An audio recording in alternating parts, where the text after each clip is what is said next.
오늘 본문 이사야 21장은 여러 민족 국가에 대한 경고입니다. 1절을 보면 해변 광야에 대한 경고라고 하면서 그를 멸망시킬 적병이 광야에서 오고 있다는 사실을 알려주십니다. 1절 뒷부분에서는 심판이 시작되는 광야, 두려운 땅이라고 부릅니다. 거기에서 네게브, 즉 남쪽의 회오리 바람처럼 몰려왔다고 알려줍니다. 이것은 인간의 힘으로 막을 수 없는 엄청난 재난을 형상화한 것입니다. 2절에서는 혹독한 묵시가 이어집니다. 속이는 자는 속이고 약탈하는 자는 약탈한다고 언급합니다. 이러한 사람들의 정체가 2절 뒷부분에서 밝혀지는데 엘람과 메대입니다. 하나님은 엘람과 메대를 통해서 바벨론을 심판하십니다. 그런데 하나님의 예언자가 갑자기 고통스러워합니다. 요통이 심하여 해산이 임박한 여인의 고통 같은 고통이 엄습하였다고 알려줍니다. 5절 이하에서는 전쟁 전의 모습을 보여줍니다. 음식상을 베풀고 먹고 마시는 것을 알려줍니다.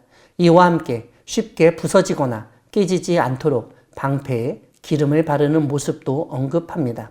이런 가운데 하나님은 이사야 예언자에게 명령을 내리십니다. 파수꾼을 세우라는 것입니다. 그리고 그가 보는 것을 보고하도록 말씀하십니다.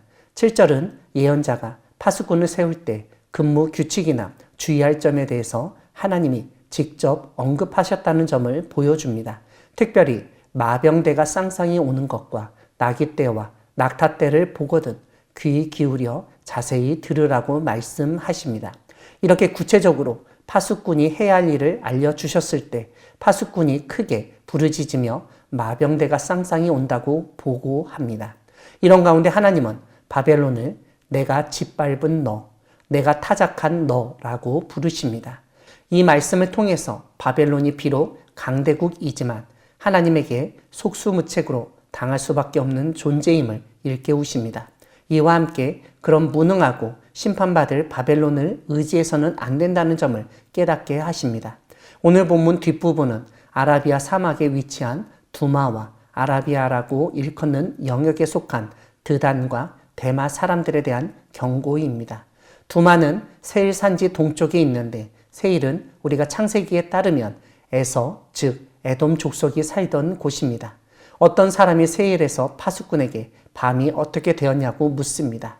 12절 뒷부분을 보면 단순히 밤이 지나고 아침이 오는 것으로 끝나지 않습니다. 다름 아니라 아침도 오지만 밤도 또다시 오게 될 것이라고 말하고 있기 때문입니다. 이러한 언급을 통해서 현재 밤과 같은 고통과 고난의 암울한 현실 속에 있지만 어느 순간 아침처럼 완전히 다른 상황이 펼쳐질 것을 알 수 있습니다. 그런 새로운 상황이 비록 아침처럼 찬란하고 좋을 수 있으나 오래가지 않아서 이전처럼 다시 밤이 오고 세상은 어둠 속에 잠기고 고통과 고난 속에서 절망하게 될 것을 상상하게 됩니다. 14절에서 대마 땅의 주민들에 대한 말씀은 보다 구체적입니다. 물을 가져다가 목마른 자에게 주고 떡을 가지고 도피하는 자를 영접하라고 가르칩니다. 이처럼 먹을 것과 마실 것을 공급하고 영접해야 할 이유가 15절에서 언급되는데 바로 그들이 칼날을 피하여 뺀 칼과 당긴 활과 전쟁의 어려움에서 도망 중이었기 때문입니다. 특별히 17절에서 하나님은 활 가진 용사가 게달 자손임을 알려주며 그들 중에서 살아남은 숫자가 적을 것이라고 설명하십니다.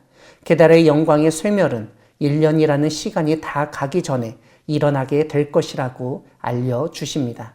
사랑하는 광야교회 성도 여러분, 우리 인생에 정말 고통과 고난이 닥쳐온다 하더라도 내 인생이 캄캄한 밤에 있어서 한치 앞도 볼 수 없다고 여겨질 때 하나님이 언젠가 그 고통과 고난, 밤이 사라지게 하실 것을 믿으시기 바랍니다.